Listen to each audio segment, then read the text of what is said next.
I was just talking to the esteemed deacon at the break, and I said to him, see how easy that is? I told him he could do it.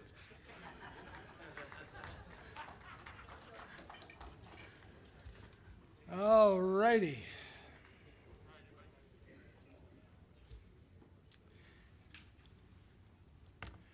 A number of interesting questions during the break. Hopefully I'll be addressing them. If I don't, I gave you direction. Wave your hands and I'll try to work them in here. But let's take a closer look at this chapter 8. Now some of these quotes you've seen before in other presentations, but just kind of to bring them up as we approach conscience and those issues. So again, the Pope's attitude here is that the church serves as a field hospital in which we also discern the conditions affecting our sisters and brothers who cannot or are not living that ideal. In this pastoral discernment, there is a need to identify elements that can foster evangelization and human and spiritual growth. Let me say from the outset that when we start talking about individual conscience, or we start talking about pastoral discernment, there's a lot of negative press out there that somehow equates all of that with go ahead and do whatever you want. That's rationalization. That's not conscience. Our Pope knows that. So when he talks about things like pastoral discernment, that's not a buzzword for do whatever you want. Now, there's a lot of folks out there that opine about these things, and I think they do it in a way that's not accurate. So again, when we talk about the importance of individual conscience and the obligation to follow one's conscience, because it is in conscience that I am alone with God, that's it. That's not me looking for an excuse. That's me in the crucible of the conscience. So keep that in mind. These are not empty buzzwords here that he's using. He refers to St. John Paul II's teaching on the law of gradualness as part of this discernment process. This does not lessen the law, but refers instead to a, quote, a gradualness in the prudential exercise of free acts on the part of subjects who are not in a position to understand, appreciate, or fully carry out the objective demands of the law. In other words, that's fancy theological speak for none of us is perfect. We're all at a different stage in our development of our spiritual life and our union with God. None of us is living in a perfect situation. The law of gradualness, as articulated by John Paul II, said that we need to recognize that in people. We don't just preach to the choir. We don't just preach to the perfect. We serve all of us, and we ourselves are wounded healers, to use the famous phrase. Okay? That's what the law of gradualness is about, that we are on a journey. Vatican II's famous expression that we as a church are a pilgrim church. Okay? We're going to talk a lot more about this position to understand, appreciate, carry out the objective demands of the law in a minute. Again, citing St. John Paul II, Pope Francis writes that while the law itself is a gift, it can be followed with the help of grace, even though each human being advances gradually with the progressive integration of the gifts of God and the demands of God's definitive and absolute love in his or her entire personal and social life. Folks, look around the room. And now look into your heart. Ask yourself where you were on your journey of discipleship 25 years ago. And 20 years before that. You weren't in the same place. I don't care who you are. I think back to some of the things I did in college. Woohoo! And I wasn't that bad. But it was the 60s. Okay, this is what this is about, folks. It's easy for us when we talk about these things to point to somebody else and say, I'm meeting this person and this is where they are. and shame on them, here's the law. Instead of recognizing that all of us are on the journey. All of us are at different places. We're just helping each other along. Okay? Pope Francis stresses, something I sought to make clear to the whole church lest we take the wrong path. Citing his own catechesis of June 24th, this is what he says. This is what he wanted to make clear. There are two ways of thinking that recur throughout the church's history: casting off and reinstating. The church's way has always been the way of Jesus, the way of mercy and reinstatement. Think of all the gospel accounts of Jesus when he's working with people.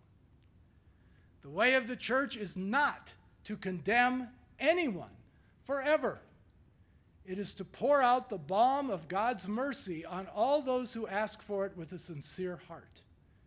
For true charity is always unmerited, unconditional, and gratuitous. I'll forgive her when she asks for it. I will forgive him when he earns it. That's not Christian, and it's certainly not Catholic. Nobody has to earn anything for mercy.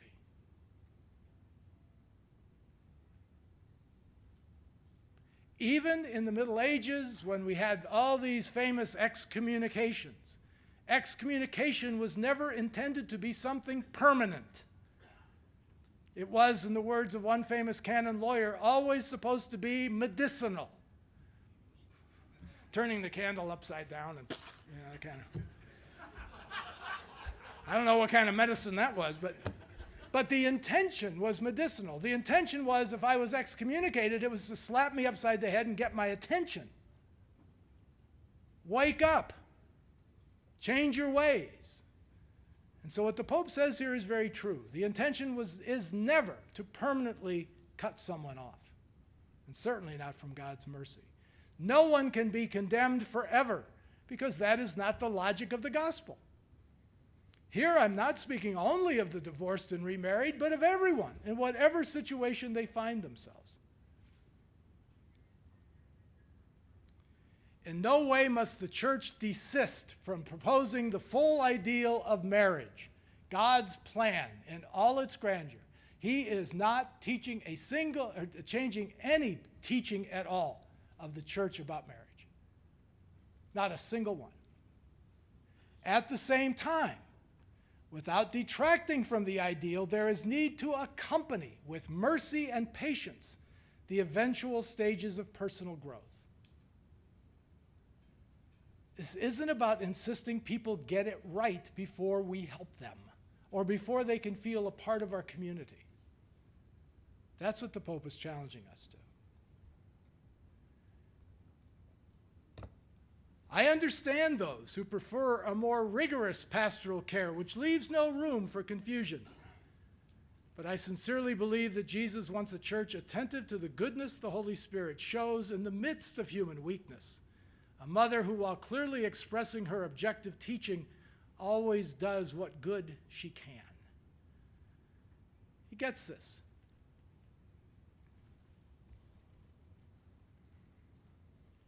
The church's pastors, in proposing to the faithful the full ideal of the gospel and the church's teaching, must also help them treat the weak with compassion, avoiding aggravation or unduly harsh or hasty judgments.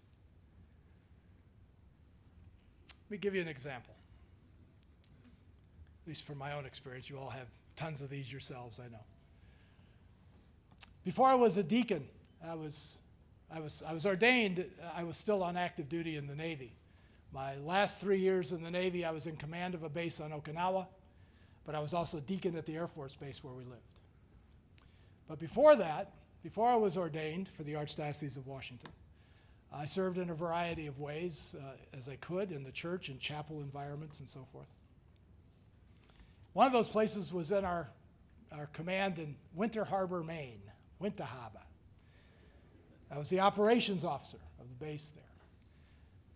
We had a Protestant chaplain, so Catholics were kind of stuck. And so we went to the bishop, and the bishop said, well, you run the day-to-day stuff. And I said, I've already got a job, thank you very much. Anyway, so we kind of did that. It was the first, this was back in the 80s. It was right after the new code of canon law had come out. And so lay people were being looked at to provide day-to-day pastoral care under Canon 517.2. Now, we didn't have the language of parish life coordinator and all that yet, but that was the reality, and that was what the bishop was asking me to do. So I did it. There was a young woman who was assigned to the chapel to assist the chaplain. I knew her. I knew she was Catholic. Once a month, we would have Mass. Every other Sunday, we would have a liturgy of the Word and communion, using the communion that had been consecrated at a previous Mass. She would set up the chapel, and we had a community of about 100 people, both from the base and the surrounding area. She would set everything up, and then she would go sit in her office and answer the phones. And I said, feel free to come join us, And she, oh, thank you, Commander, thank you. And she went back and sit in her office. Now, because of the military thing, I didn't want to be too pushy, I mean, it'd be easy to say, petty officer, get to the chapel. Not good. But I was curious about it. Well, a year or so goes by. I get a call from our base doctor, who's a Catholic. And he said, before I say another word, I need to have a promise of your discretion and confidentiality. And I said, oh, okay. And he said, I have permission from a patient to discuss something with you because it involves the Catholic Church. I said, I'll do what I can. He said, well, this young woman, patient of mine, is pregnant. She's single. And this was a Friday. And he says, on Monday, she has an appointment in town for an abortion. And he said, in my talking with the patient, she indicated that she really didn't want the abortion, but that she had lost all hope, that she had committed what her parents had told her was an unforgivable sin, that she had been pregnant before and unmarried, and her parents had kicked her out of the house, told her she had committed the unforgivable sin, that she was cut off from the family, cut off from the church, no one would ever have anything to do with her, so she might as well leave town now. She was 19 years old. She joined the Navy, wound up working in our chapel, and now she was pregnant again, 2 or 3 years later. So she tells the doctor, my parents have told me there's no hope for me. So I don't want the abortion, but I have to be able to come to work, and I have to be able to, but I don't want the abortion. And one of the things the parents had told her was, you've been excommunicated from the church. The church has cut you off, we're cutting you off, goodbye.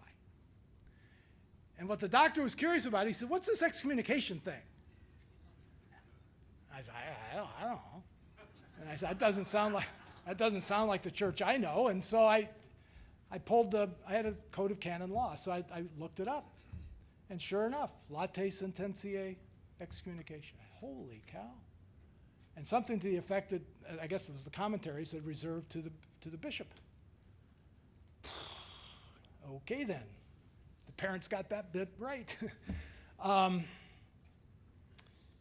Bottom line was, he asked if I would meet with her. She wanted to talk to me about this. So I immediately, again, I wasn't a deacon.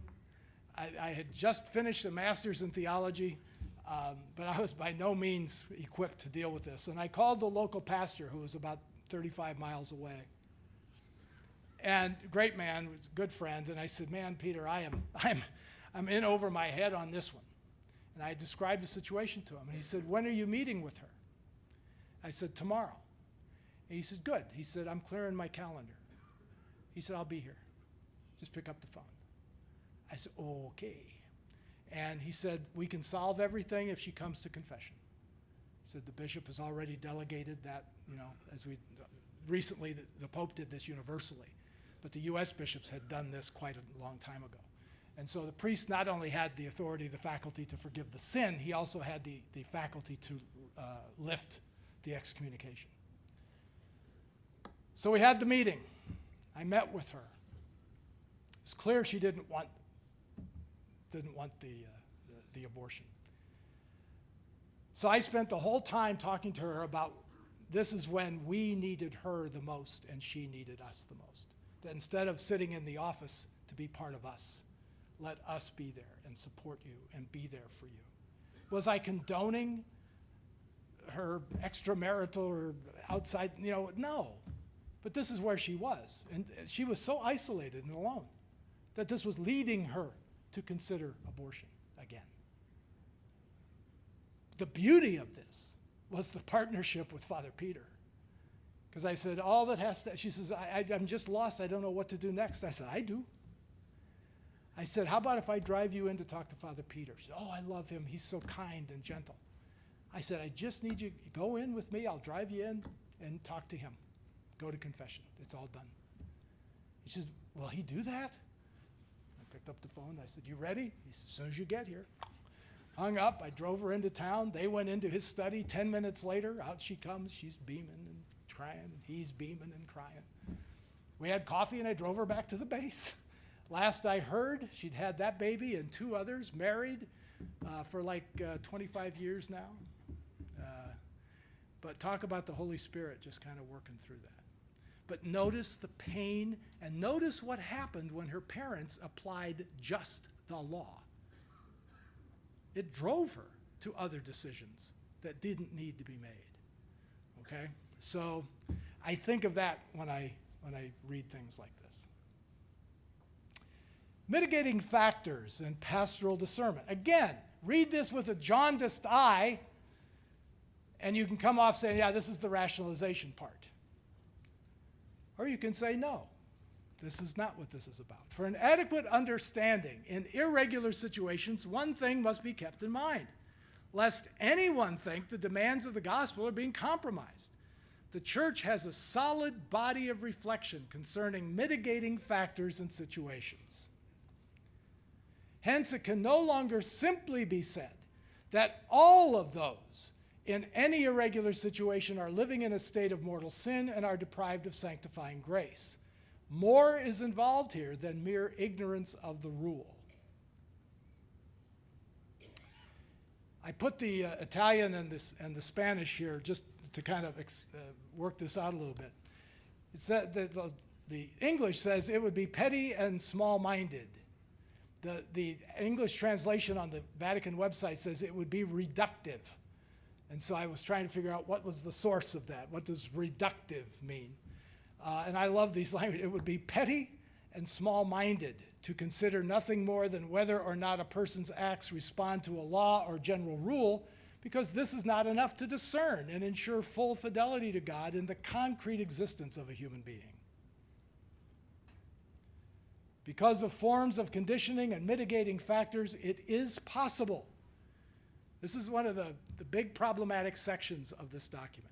It is possible that in an objective situation of sin, which may not be subjectively culpable or fully such, a person can be living in God's grace, can love, and can also grow in the life of grace and charity while receiving the church's help to this end. Now, we're going to come back to these words and break them out a little bit more. There's an objective situation of sin, yes, but may not be subjectively culpable or fully such. And then there's this famous footnote, footnote 351, which has caused all kinds of agitation in some circles. In certain cases, this can include the help of the sacraments, especially the sacraments of confession and Eucharist. Hence, I want to remind priests that the confessional must not be a torture chamber, but rather an encounter with the Lord's mercy. I would also point out that the Eucharist is not a prize for the perfect, but a powerful medicine and nourishment for the weak. Remember, there is an ancient teaching in the church that describes sacraments as those things which effect what they signify. They effect what they signify. So the pouring of water in baptism, they signify cleansing and renewal and rebirth. And baptism effects that. It brings about what is being signified. So in a sense, when we talk about forgiveness, about confession, and about Eucharist, we are bringing about sacramentally the very healing that we're talking about. That's what he's getting at here. The gospel itself tells us not to judge or condemn. Jesus expects us to stop looking for those personal or communal niches that shelter us from the maelstrom of human misfortune, and instead to enter into the reality of other people's lives and to know the power of tenderness. Whenever we do this, our lives become wonderfully complicated. One of his favorite themes in a lot of his writing and a lot of his sermons and a lot of his audiences is to go make a mess. Life is messy. Enjoy the mess.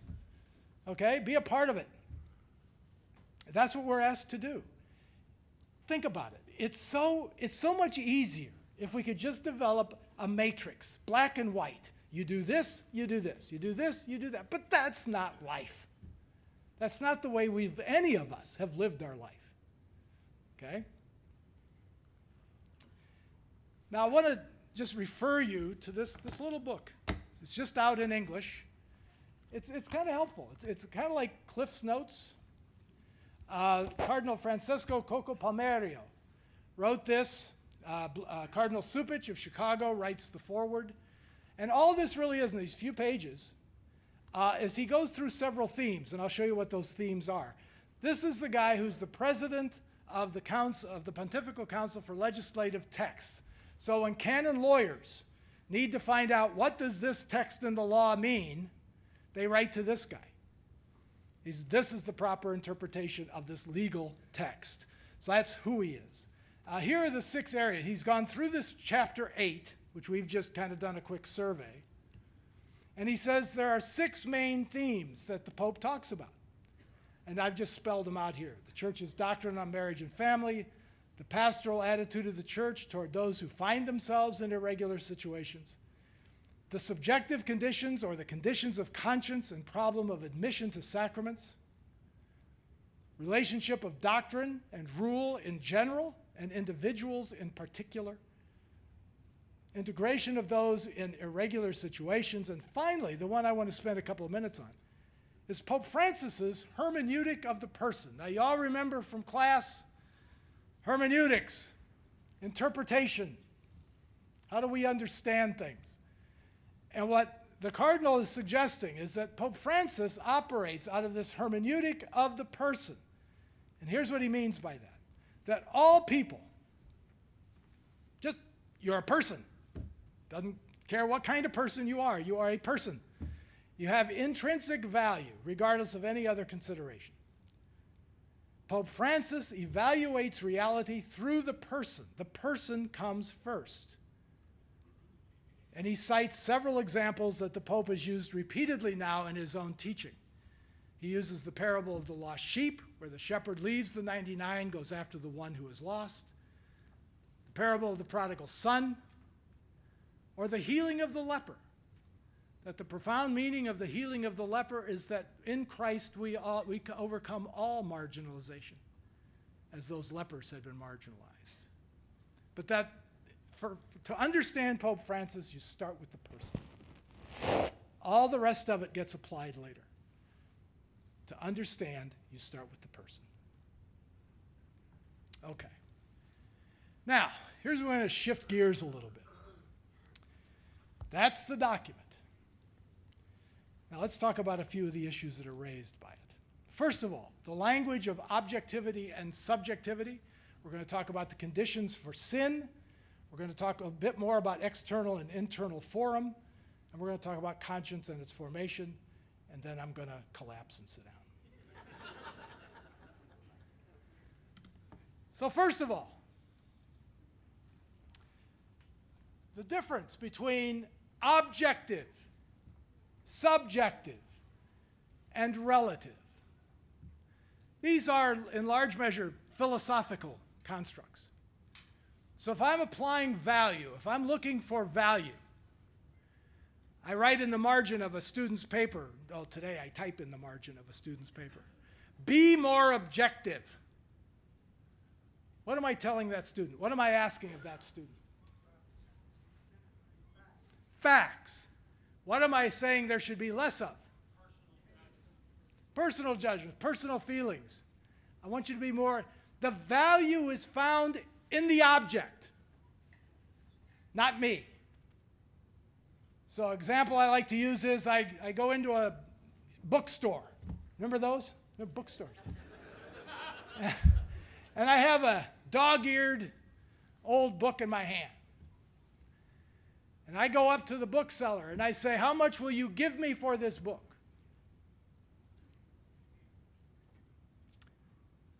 He says, I will give you 50 cents. He is giving me an objective point of view because the covers are ripped, the pages are torn, it's dog-eared, it's just nasty. So he's going to give me 50 cents. But I say to him, but sir, it's worth so much more. Why is it worth so much more? It's our family Bible. But I'm in dire straits. I need the money, and this is a family Bible. It's priceless. That's subjectivity. The value is determined by the subject. I determine it. Objectively, it's 50 cents. Subjectively, it's priceless. And then there's the third term, relative. This is where the value of something is determined by its relationship to something or someone else. So I don't know about you, it's kind of an academic disease, but if there's a series of 6 books in a series, a series of 6 books, I got to have all 6. Don't be telling me that the piece I wanted is in volume 2. No. So if I get 5 of those 6 volumes, how much would I pay for that 6th, the one I'm missing? See how its value has escalated? Yeah, how much you want to offer? Okay. So we're talking about value here. So we're going to apply, not so much relativity, but we're going to apply objectivity and subjectivity now to our notions of sin and guilt.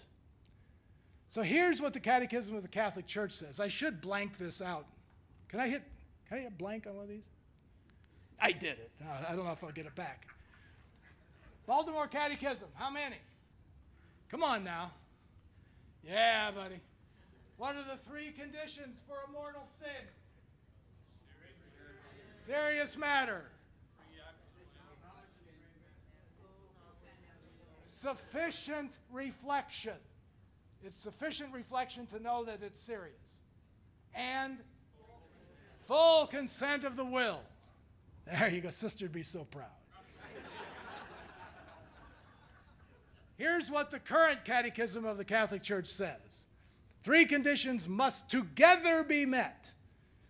Mortal sin is a sin whose object is grave matter and which is also committed with full knowledge and deliberate consent.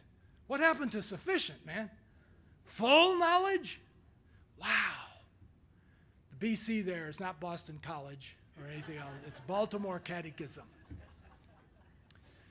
Before in the Baltimore Catechism, sufficient reflection was imperfect. It was just enough that I know what I'm doing is seriously wrong. And full consent of the will is also, I think, less strong now. Deliberate consent. But notice now, grave matter, serious matter, that is objective. Every abortion is a grave matter. But is every abortion a sin? All of a sudden you have shifted because the way to assess or to determine that is to leave the objective and to look at the subjective. What does full knowledge mean? You can't tell me that I have full knowledge. Only I can determine if I have full knowledge or sufficient knowledge. Only I can do that. And full consent of the will, deliberate consent. You don't know my state of mind. Years ago, I was working in a crisis pregnancy center. 2 women came in First was a 13 or 14-year-old girl from Southeast Washington. She'd had one abortion. She was worried that she might be pregnant again, came in for the free test. Scared to death. Her dad and her boyfriend were going to kill her, literally. She saw no way out. Considering the abortion she'd already had under similar conditions, is she guilty of a mortal sin? Not according to us. Was it a grave matter? You bet. Did she have full knowledge or sufficient knowledge? Maybe. Full consent of the will, deliberate consent? No. No. Think about this in terms of our marriage law. What are some of the impediments to entering into matrimony? Force and fear, coercion. Those are invalidating. Those are impediments. They affect our free will. They limit my freedom. Therefore, because it is not a completely free act, I cannot be held as accountable for it as I might otherwise be. The second person who came in, 26 years old, graduate student in human biology, same day, came in for the free test. If you're pregnant, what is it you think you are carrying? Oh, human baby. What do you think you will do if the test indicates you might be pregnant? I'll have an abortion. Why? I'm up for a fellowship next year or next month in Europe, and it's the perfect time for me to go. So it's inconvenient time for me to have a baby.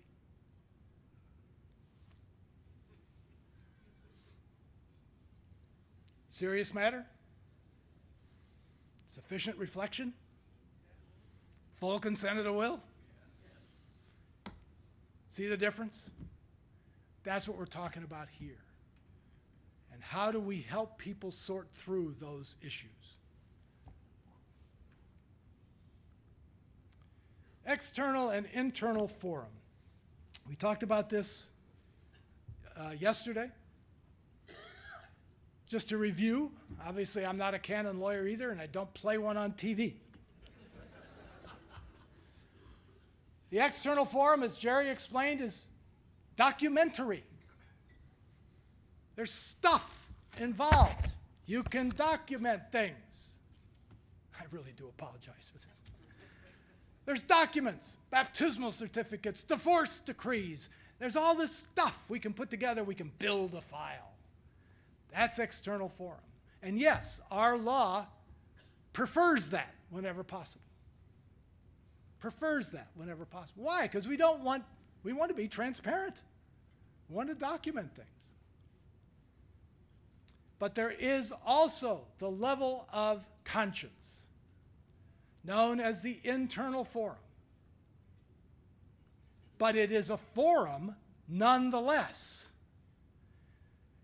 I meet people all the time who kind of have a sense that if it's not the external forum, it's nothing. That's not what the church teaches. Our confessions are not external forum. They are internal forum. There are things that we do and develop in our spiritual life. Spiritual direction is internal forum. And we make those decisions, and they carry weight.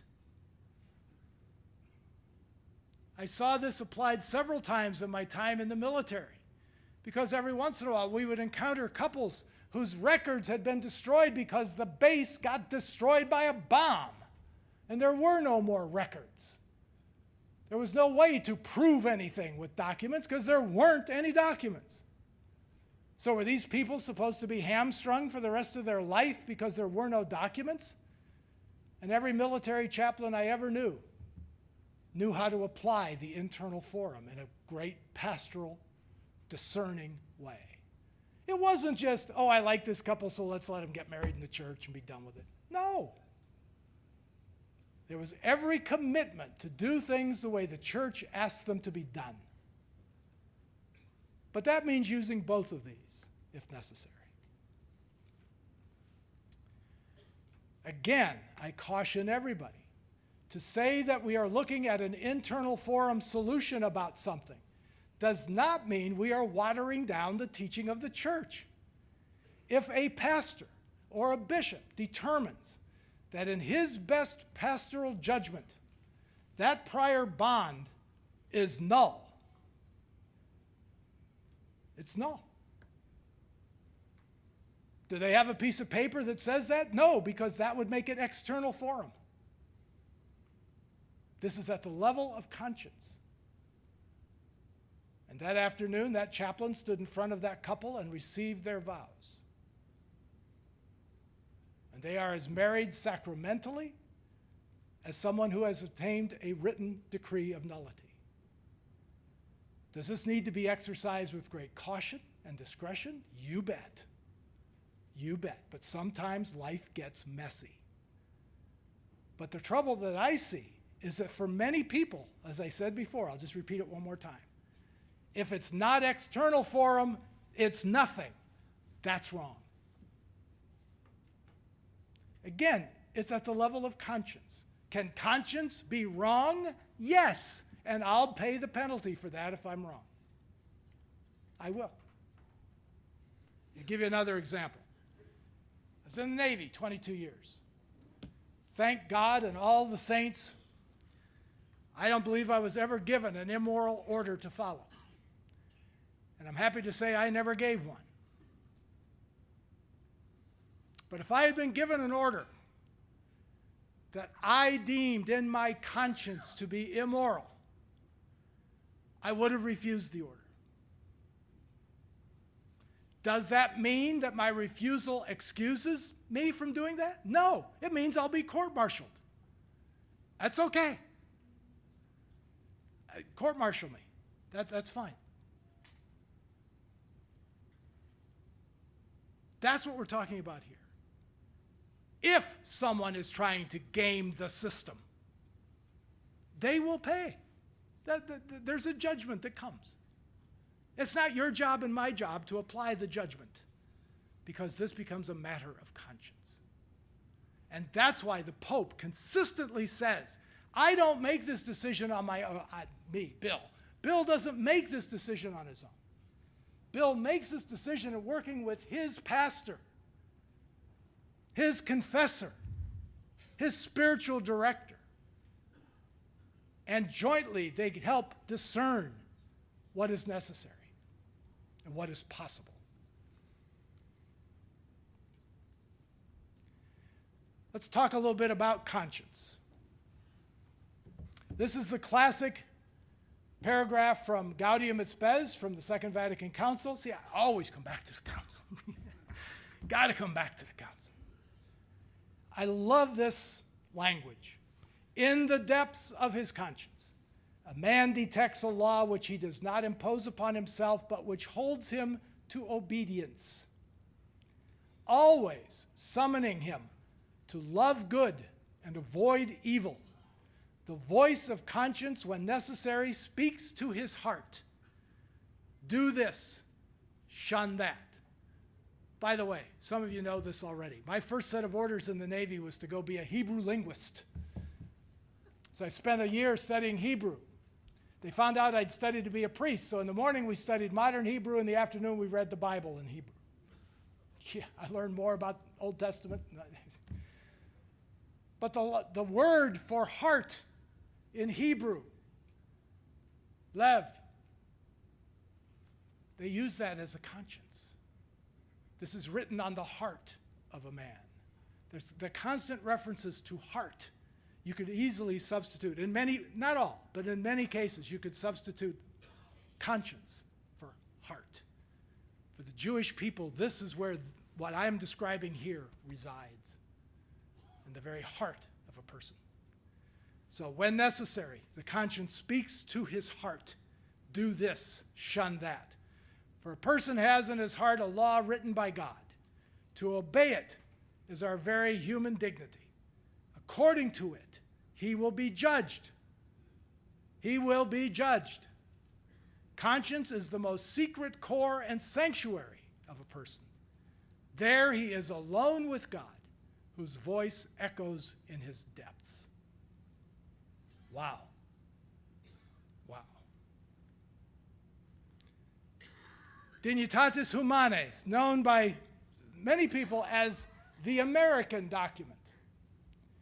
This is the one that was famously written and drafted by an American theologian.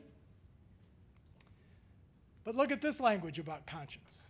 In all of his activity, a man is bound to follow his conscience in order that he may come to God, the end and purpose of life. He's bound to follow his conscience. Notice, every time when somebody says, oh, we are obliged to follow our conscience, the next sentence from some people is, but it has to be properly formed. No, it doesn't. We are obliged to follow our conscience. If we have not properly formed it, then we will be judged on the fact we didn't properly form it. But I am obliged to follow it. It follows that he is not to be forced to act in a manner contrary to his conscience, nor, on the other hand, is he to be restrained from acting in accordance with his conscience, especially in matters religious. These quotes have been incorporated into the Catechism. And here's just a few examples. First of all, that conscience is a judgment of reason. The human person recognizes the moral quality of a concrete act that he is going to perform, is in the process of performing, or has already completed. What do we talk about the process we follow before we go to confession? An examination of conscience.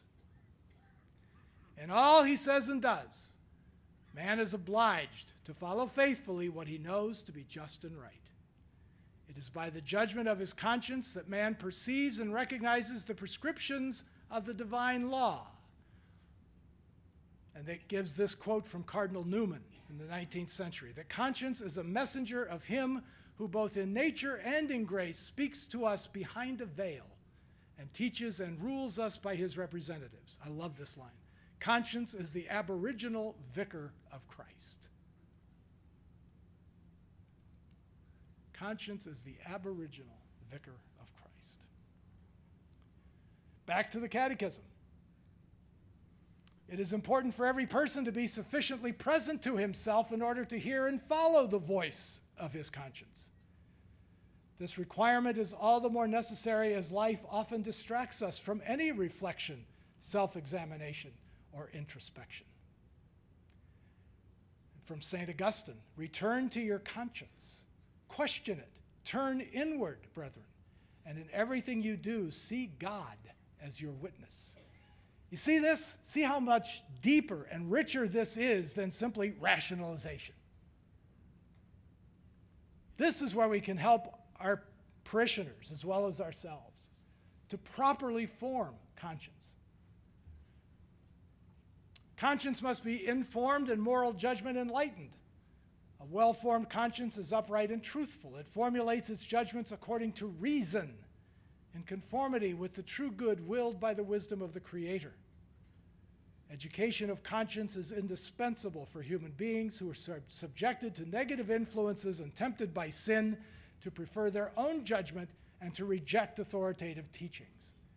If you Googled right now, conscience, and then looked for images in Google Images, I know because I did, you will find cartoon images of Jiminy Cricket. Jiminy Cricket giving advice to Pinocchio. Do this, don't do that. That's not what we believe conscience is. I almost put a slide in here. Conscience is not Jiminy Cricket. It is in the formation of conscience, the Word of God is the light for our path. We must assimilate it in faith and prayer and put it into practice. We must also examine our conscience before the Lord's cross. We are assisted by the gifts of the Holy Spirit, aided by the witness or advice of others, and guided by the authoritative teaching of the church. What a beautiful paragraph that is. When we go into that crucible that is conscience, what do we take with us? All of this. We approach it in prayer. We take all of the insights that we can possibly get, and in particular, the teachings of the church. And there we talk about this. We wrestle with all of this in God to see what God wants us to do. Faced with a moral choice, conscience can make either a right judgment or an erroneous judgment. Man is sometimes confronted by situations that make moral judgments less assured and decision difficult. Think of the example of the 13-year-old girl from Southeast Washington. But he must always seriously seek what is right and good and discern the will of God expressed in divine law. When you read Amoris Laetitia, chapter 8, consistently you will see the Pope saying exactly this. We are not changing anything with regard to the teaching of the church or about the ideals of marriage and family. Not a thing. And we take that into conscience with us.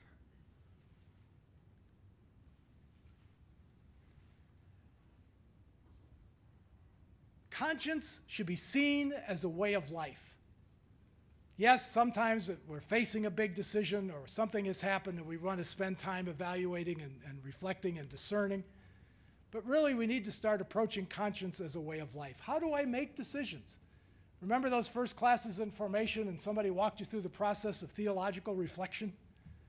Now, how do we incorporate all the various sources that we have? Scriptural, historical, all of it. There is a category known as vincible and invincible ignorance.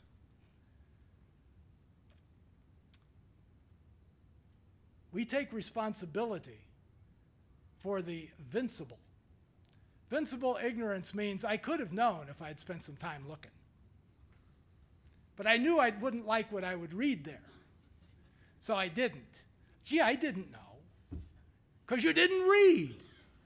Because you didn't ask. Well, I didn't want to ask. If I asked Mom, Mom would say no. So I went to Dad because Dad's easy. It's vincible ignorance. You knew you needed to talk to both of them. Invincible ignorance means I just simply didn't know. That's one of the reasons that the Pope gives. Insufficient ability to know the situation. Okay? Again, you can look at the examples from our annulment training that we've all received. You know, what are those grounds?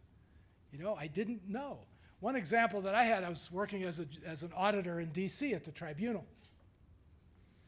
Guy came in, he said he was the petitioner. And I asked him, I said, when did you realize that your marriage was in trouble? He said, oh, the day of the marriage.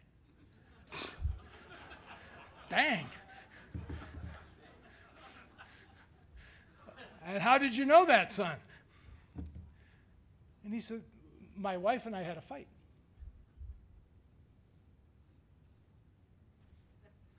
That's it? And he goes, well, people who are in love don't fight.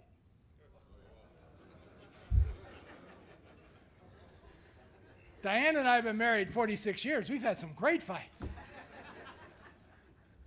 Next year's 47. They said it would never last.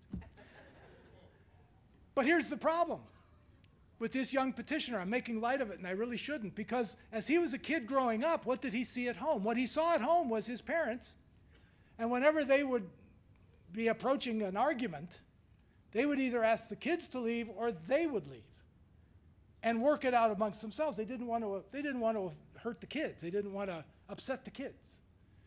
But they did it to such a degree that this young man never saw his parents working something out. And so his understanding of marriage was, if you're in love, you never fight. And they couldn't get through the first day. Back to this. We as individuals must take responsibility for the formation of our own conscience. Ultimately, we are the ones who make the decision. Okay? We will be asked, how well did you love each other? Not how well did you follow the rules. It goes back to relationship. I give my heart to God. And I've tried to live accordingly in everything I've tried to do. The other aspect of this, and as Americans and people in the West, we sometimes struggle with this. We like to compartmentalize. Formation of conscience is ongoing and never ending. Ever, ever, ever ending. So you achieve a certain decision point on a particular action that you are considering. Tomorrow, you may come to a different place. Tomorrow, a friend of yours may walk up and say, "Did you not think that this would apply?" And you go, "Oh my God, if I had known that yesterday, my decision would have been different." It's ongoing, constant, all the time. If you catch yourself saying, "I'm done, I've made the decision," then you've stopped. You need to be called on that, okay? Let's talk about it a little bit. Here's my little points here. By the way, I meant to say this at the beginning. I've talked to Paul. I'm going to upload these slides to him, and he's going to put it on the NDICE website. Okay, so the slides are available, okay? I tell you that now at the end of the presentation when you've all broken your arms doing this. So here's what I suggest for formation of conscience. Start with prayer. What are the facts of the situation? What can you tell? And maybe you have to look at other sources. What are scientists saying about the particular issue? You know, I don't want to get into this as a particular conversation point because I know nothing about it, but issues of transgender stuff. But I'm just flummoxed by this. I had trouble enough, boys and girls. I don't know, you know. But if I'm making a decision, if I'm being asked to make a decision on this, I want to know what scientists are saying about it. So when you talk about what they call it, sexual reassignment surgery and that kind of thing, well, a guy at Johns Hopkins, one of the doctors there, has a whole thing of literature out about the dangers of that. Well, I want to know some of that. You know, what do the sciences tell us about whatever it is we're doing? You need to ask yourself, what are my motives here? Deep down, in all honesty, am I trying to game the system here? Or am I looking for something else? Am I truly trying to discern God's will for me in this particular concrete situation? But be honest about that. What are your anticipated results? What do you think will come out of this? Depends on the situation. Are there alternatives? For example, we started talking about same-sex marriage. A number of bishops and bishops' conferences raised the question. Well, we know that we can't come out and say that same-sex marriage is a possibility, but what about civil unions? Is that a possibility? Is that perhaps an acceptable alternative? And so that conversation was had. You know, are there alternatives to what we're looking at? What does the law say? What does secular law say about something? What does canon law say something? I mean, a rough example is me trying to help that young sailor. I had to go find out what in the world the law really said about someone who had an abortion. Pray again. And often. What is a reasonable course of action? Reasonable. Reasonable. What might be done here? What does my experience or the experience of others tell me? Not just the facts. Do I know others who have faced similar situations, similar questions? If so, what does their experience? What insight does that give me? I'm not saving this for the last because it's unimportant. I'm saving it for the last because it's fundamental. What is the teaching of the church? One of the things, and I know you all know this, that I have found interesting over the years is that the church teaches so little about so many things. There's an awful lot of stuff out there the church has not opined on. Okay? But what has the teaching of the church been on a particular issue? How might you be wrong? The lesson I learned a long time ago in the Navy. Another command would come out with a message. And it would be in the opposite of what we had come out with. The first reaction was to say, those guys are idiots. And a very wise older officer said, what do they know that we don't? How might they be right and maybe we're wrong? How might I be wrong in this instance? And then pray again. Decide, act, evaluate, and start over. This is like wash, rinse, repeat. You keep it going. You keep it going. Just because I reached a decision today doesn't mean that I don't need to continue to work on that decision going forward.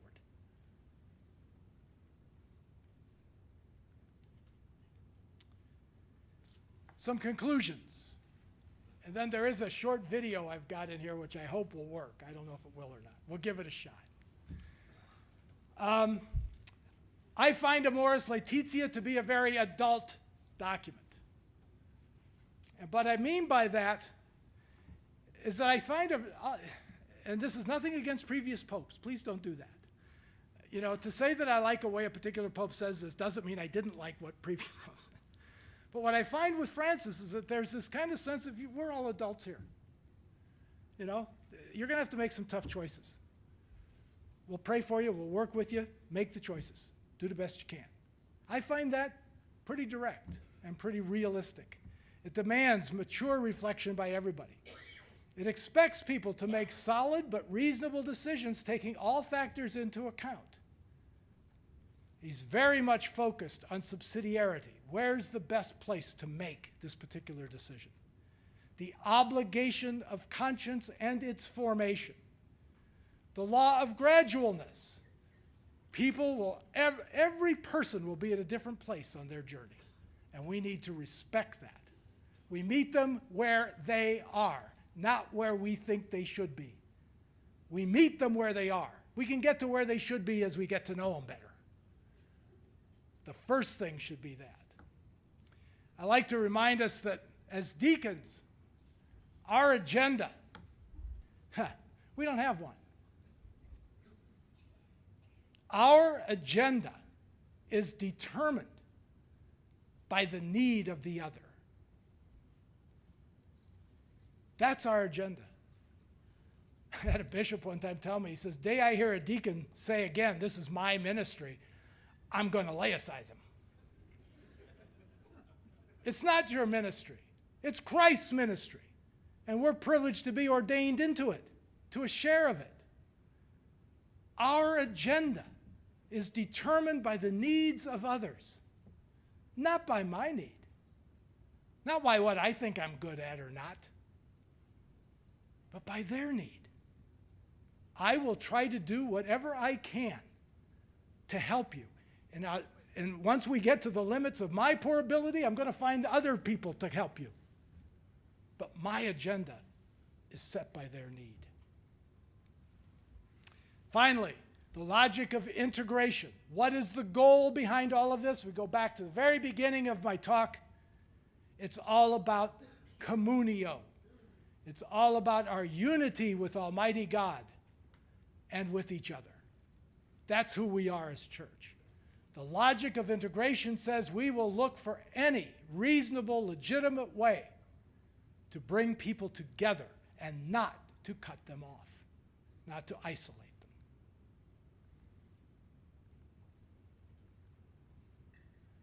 And I come back to this other point I made earlier.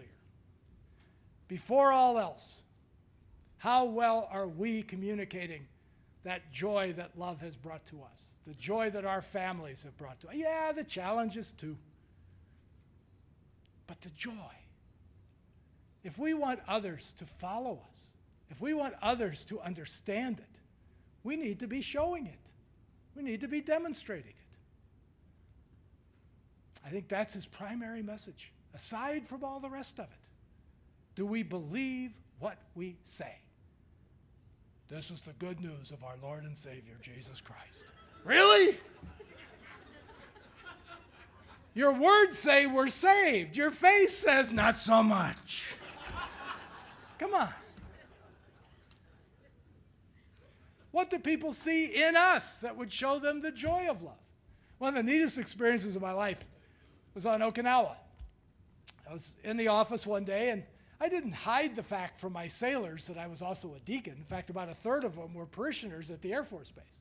So I was the old man during the week and Deacon Bill on the weekend. But my command master chief was a great guy from Wisconsin. And we had our morning meeting talking about how much trouble some of my sailors had gotten in the night before. And as he got up to leave, he said, "Boss, can we talk for a few minutes?" I said, "Sure, Master Chief, have a seat." So he went and shut the door, and I thought, oh, God, this isn't good. My command master chief is having a closed-door session. I said, "What's up?" And he said, this is very personal.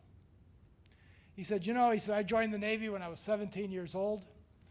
So I was born and raised in Wisconsin. I was born and raised a Catholic. He said, I loved the church. He said, but joined the Navy and got shipped out. He said, it's not so much I left the church, it's just I kind of lost it in the shuffle. And he said, I was stationed in Taiwan, met the love of my life there. His wife, Charlene, was a great gal. He met her, and her family was kind of Buddhist. He's okay. He says, but, I never sort of came back to the church. And now it's 23 years later. I said, what's going on, Master Chief? He said, well, I got to tell you something. He said, you never talk about this here at the office, and I respect you for that. He said, but I know you're a deacon in the Catholic Church. I said, yeah. He said, see, the Catholic Church that I walked away from 20 years ago, you couldn't be an active duty Navy officer and an ordained minister in the Catholic Church at the same time. He said, that intrigues me. He said, that's a kind of connection I never would have made before.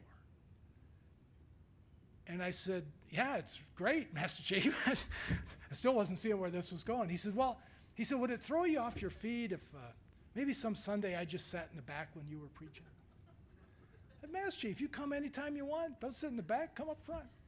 And within 3 months, he and Charlene were some of the most active parishioners we had. But my point here is that this had nothing to do with my brilliance or eloquence or trying to talk him into anything.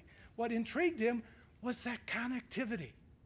The church now has this connection that it never had before.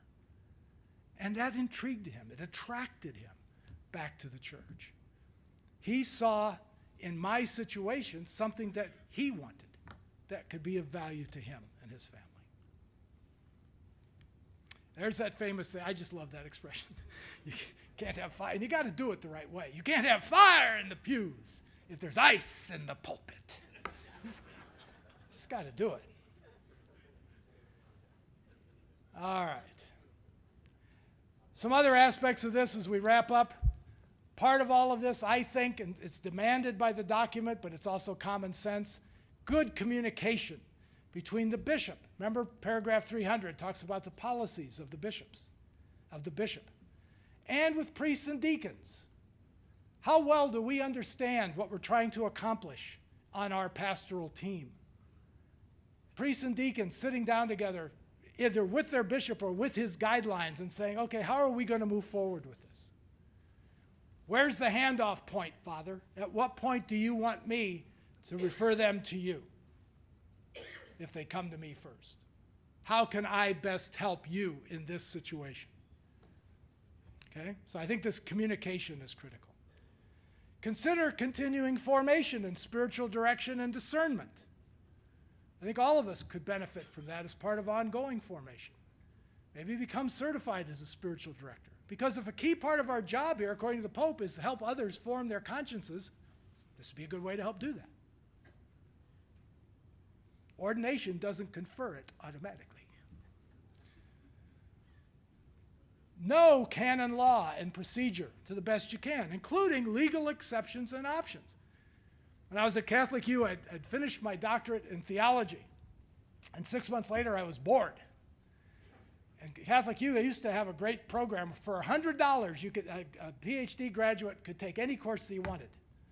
I'm talking about being a smorgasbord. I think I'll go take this course in basket weaving. So I thought, well, I'm going to go over and take some courses in canon law.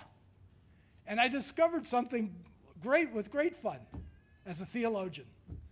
And that's the great NDICE of canon law. You know what NDICE means in Latin? Unless, or except. So this is the law of the church, unless the diocesan bishop determines otherwise. This is the law of the church, unless the regional conference of bishops determines otherwise. Under the section on permanent deacons, deacons are obliged to the liturgy of the hours, unless the Episcopal Conference determines some lesser combination. Why do we only do morning and evening prayer? By law? I mean, we can do the whole thing. It's because the Regional Conference of Bishops has determined that, not canon law. If you follow canon law, we're obliged to all of it. But the legitimate exception is made in the case of the USCCB. The reason I put ma down there is that's the Italian version. And you can get the hand gesture. This is the law of the church, ma.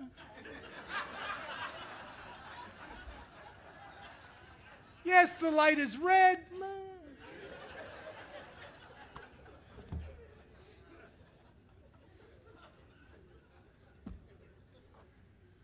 The last point here, to always keep in mind the demands of confidentiality, especially as a person might be moving into the internal forum. You know, if you've helped with the annulment paperwork and so forth and so on, but things are moving in a certain direction, keep your mouth shut. First thing I think about when I think about forming consciences is mind your own business. Once you've provided people with help and assistance, you need to let them go wrestle with it. You cannot tell them what their answer is going to be. That's God's role, and you're helping them be open to God's voice. Now, I'm hoping this will play. This was just drawn to my attention about a week ago. Pope Francis met with a group of women and their pastor. Can you control it from back there, or do I have to do it for you?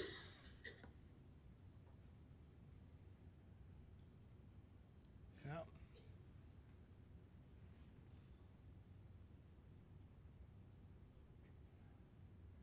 Maybe not. Well, what this is, oh, here he goes.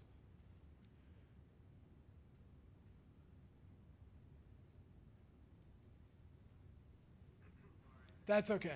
Don't worry about it. What it is, you can Google it. Some women who are divorced or separated, and I think they're from a church, a diocese in Spain. The priests of the parish had gotten together and realized that a number of the women in the parish were divorced, so they invited them to come for dinner. Or so they reached out to the ladies. And there's a group in this video, it's like 30 or 40 ladies in this group. They call themselves the Teresas. And it's a group of separated and divorced women led by their pastor and approved by the bishop. And it's simply a parish outreach to them and for fellowship for them and all the rest of it, getting through the pain of divorce. It's accompaniment. It's being with them as they go through this. The women interviewed here talk about, I was finally able to go back to confession. Not for the divorce, that wasn't my fault, he abandoned us. But for the pain and the anger and all the other things that were associated with it, I was able to bring myself and to find peace. It's a powerful little 2-minute clip. The other thing I have here, and this is absolutely the end, we talked yesterday a little bit about the bishop's guidance, and there was reference made to the bishops of Buenos Aires. I just wanted to show you what their 10 things were. These are the 10 points. I've abridged them a little bit. This is the one the Pope said, this is the right interpretation of Amoris Laetitia. First, we should remember it's not right to speak of giving permission or access to the sacraments, but rather of a discernment process under the guidance of a pastor. This is personal and pastoral discernment. So it's not just a blanket ticket out of jail. In this journey, the pastor should emphasize the fundamental proclamation, the kerygma, so as to foster or renew a personal encounter with Christ. Pastoral accompaniment is an exercise of the way of charity. It's an invitation to follow the way of Jesus, the way of mercy and integration. Okay, so it talks about the attitude of the priest and the penitent. This path does not necessarily end with receiving the sacraments, but may lead to other ways of achieving further integration into the life of the church. So again, remember, as the press covers some of this stuff, they tend to hone in on what they think is dramatic. These bishops are not watering anything down. They're not making promises, come to us and wink, wink, we'll give you communion. No, it's being very specific here. And it goes on. They'll be with the slides. You can do that. Okay.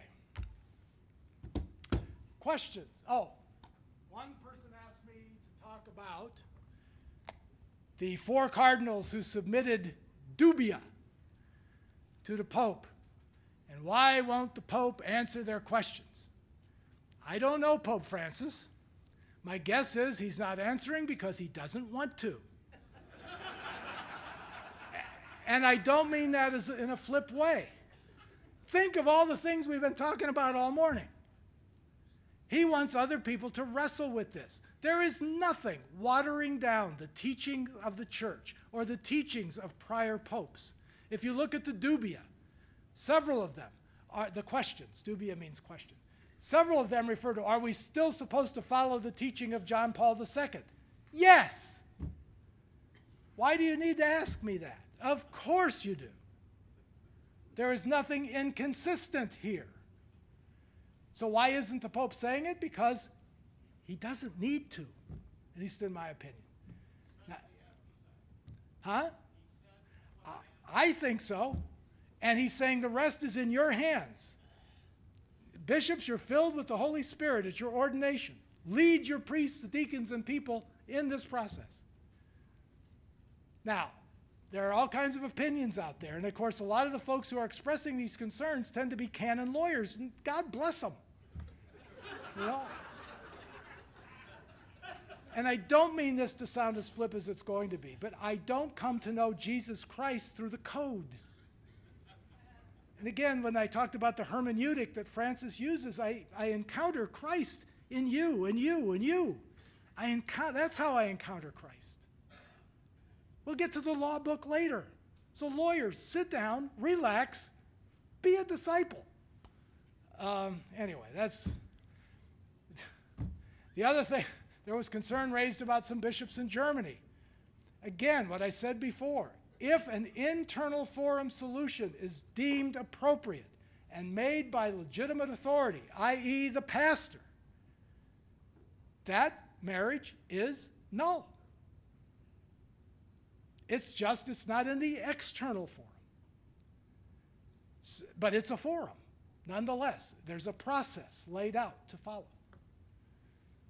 So that bishop or that priest probably is not giving communion to a divorced and remarried person, except that they are, except the remarriage is now valid. It's legitimate. Some reflections from a theologian, not a canon lawyer. So in a way, I wish Jerry was still here in case I just preached canonical heresy. But theologically, it's sound anyway. Any questions, comments? Want to throw things? Yes, ma'am. Roy Bourgeois. Yes. What you had to say about conscience. Certainly certainly the Marinol, certainly everybody else has all that knowledge. The question was about Father Ray or Roy? Roy Bourgeois. Of course, I haven't kept up with where he is now, but of course he was dismissed from the Marinolers and yeah, I'm saying that. The question was about Father Roy Bourgeois. And of course, he was dismissed from the priesthood and so forth for following his conscience. In a way, I would compare it to my example of going to court-martial. I acted in a way I felt I had to act, that the Lord wanted me to act. That doesn't mean I'm not going to be held accountable by some other authority. It doesn't make what I'm doing automatically good. You see what I'm saying? In the military, it's good to follow orders. Okay? It's good to follow orders. I chose not to. So I will accept the court-martial gladly because my conscience led me to a different decision. You would accept the consequences. Yes, and so did he. And so did he. That's what he did. Deacon Steve from Des Moines, Iowa.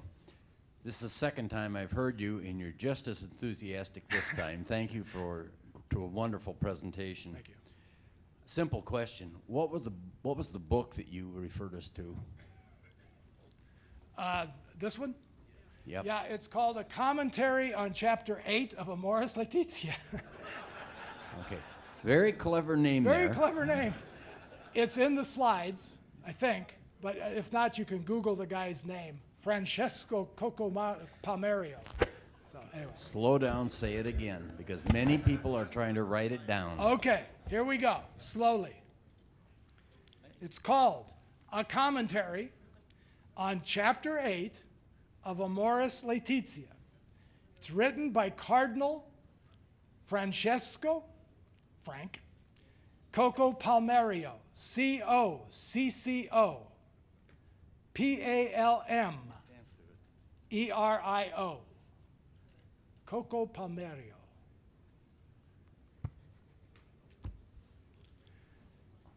Anything else? Raise your hand if you got a question. I got the mic. There she is. In the effort to bring reconciliation between some of our presenters, in our formation, we had one of the, at the time he was, when he was a young priest, he worked on the 1986 canon law. And he taught our weekend on canon law. And he came to us, and I was looking, oh, I'm not sure I want, this weekend's gonna be boring, it's gonna be horrible and all that. And he came to us and put up the book, and he said, this is the book of canon law, but I look at it as a prayer book. The best canon lawyers I've ever known, besides Jerry, he's great, Jim Corridon and Jim Provost. Both of those men, actually, they were on my committee as their dissertation defense, because a section of my dissertation had to do with canon law. But both of them were first great theologians of the church, who, because of their great love of the church, became canon lawyers. And I think that's where that emphasis, I think the path was correct. The path was correct, to come in through the theology, then to the law. Cardinal Wuerl in Washington has a great expression. If you're talking with him about something, and if somebody says, I did this to him once, never do it again. I said, but Eminence, canon law says, he said, oh, for God's sake, Bill, he said, canon law is never a source for theology.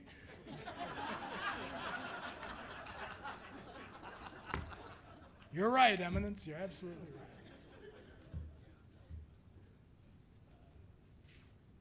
Well, again, thank you so much for having me back.